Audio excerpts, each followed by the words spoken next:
Taskmaster is my favorite TV game show of all time. The whole concept of seeing these comedians complete a bunch of ridiculous tasks and all the banter and physical comedy that ensues has never failed to make me laugh. When I heard that they were making a VR game out of Taskmaster, my first questions were what, why, and how.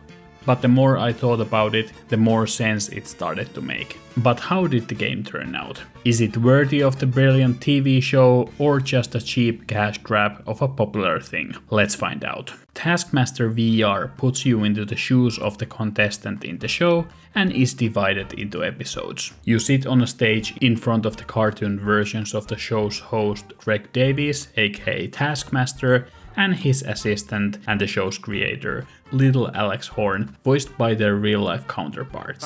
That was the banter, when I said cheeky pants, like a youth.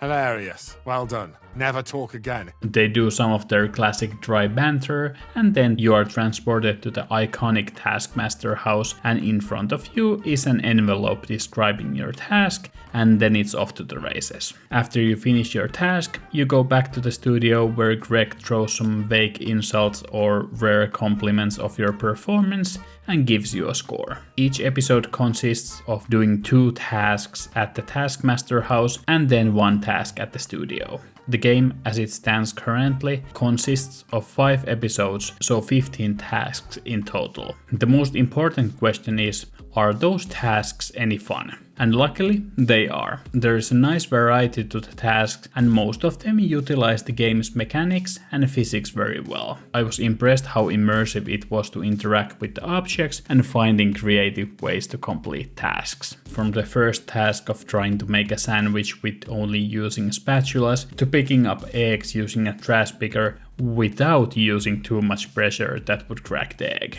Some of the tasks are more restricted, like recreating an image using post-it notes, which was fun, but my favorites were the more open-ended ones, allowing more creativity, like building a makeshift ramp to roll an egg as far as possible. The physics engine is impressive, but not perfect. There were some times of intense frustration when some objects got stuck together, or other objects having way too much drag while moving your hand. The best part of the task is that they mostly feel authentic to the show. There is this same chaotic energy while you are scrambling to finish the task as fast as possible that makes the show and the game so much fun. That sense of familiarity is only heightened by how nicely the developers have recreated the Taskmaster house in the cartoony art style, including fun small Easter eggs from the show. There were only 1 or 2 tasks that didn't feel like Taskmaster to me, like for example this one bubble popping one. The post-task commentary from Greg and Alex is both surprisingly brilliant and a bit disappointing. Like I mentioned before, there can be many ways to complete a task, and sometimes they comment on very specific things you did or items you used, which makes the experience feel more immersive, but on the other hand, sometimes the things they say do not align with what happened.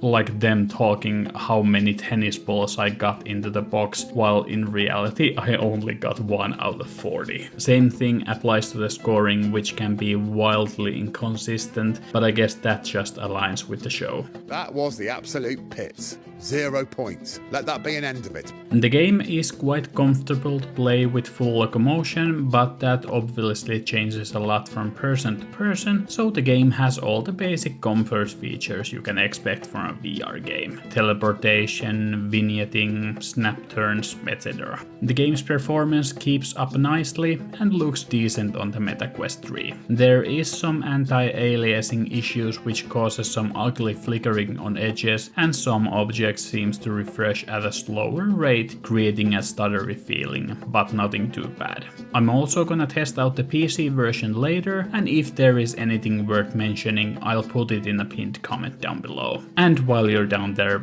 why not hit that subscribe button? Outside of the episodic main game, there is a board for mini tasks, which currently only has one task, but I assume it will be updated in the future. The game also has a creative mode to create your own tasks, but it is very bare bones, only letting you set a starting point and spawn items. There is no additional scripting to add actual goals, counters, etc., nor is there a way to share your creations online.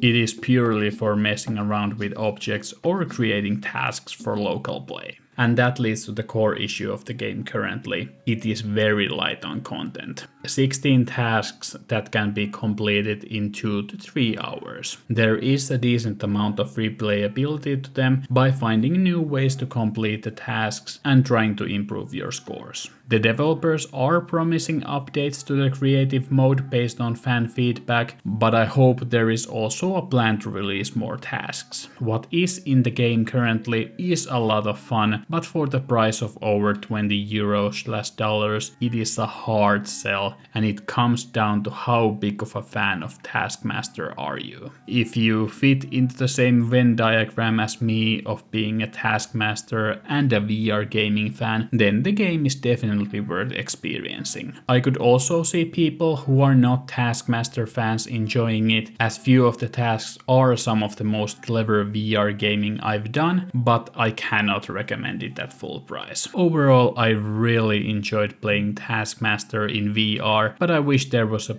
bit more content to it.